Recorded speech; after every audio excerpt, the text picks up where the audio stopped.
When I started here in 1968, of course, one of the things that doesn't seem like it's been that long. Time flies when you're having fun. Not that common to stay 50 years from beginning to end at a place.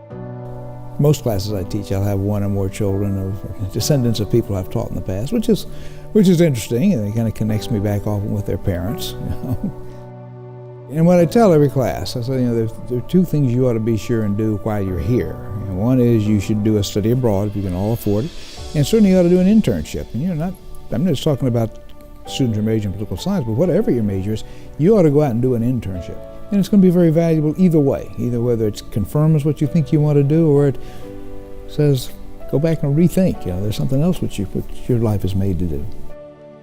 Not everybody can afford to study abroad or even do internships. And most internships in D.C. with members of Congress are unpaid.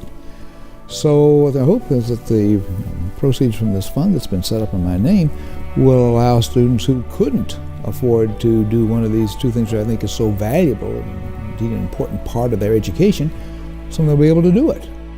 I got to know him my freshman year. I studied abroad in Italy, in Verona. It's unbelievable. I owe everything to Dr. Bullock. He convinced me and solidified my decision to be a political science major. That was unique and special that somebody who I hardly knew at that point invested that much in me. And since then, he's only continued to invest that and more in myself and other students, and that's pretty remarkable. At his 50th teaching anniversary a few months ago in Atlanta, the room was full of 200, 300 people plus. And I think that goes as a testament to show just how impactful he has been, how many people's lives he has touched. Even if you're not a political science major, people still take his classes just because he has that reputation. And certainly he's special. He's special to the university. I can't put it into words how much he really cares. He could remember from 50 years ago somebody and what their passions were then, and he'll still remember what they're doing now.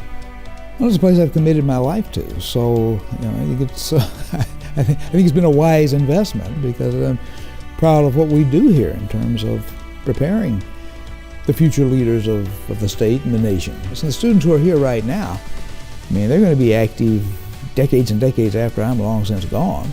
So the hope is that they're going to make this a better place in which all of our kids and grandkids can live in.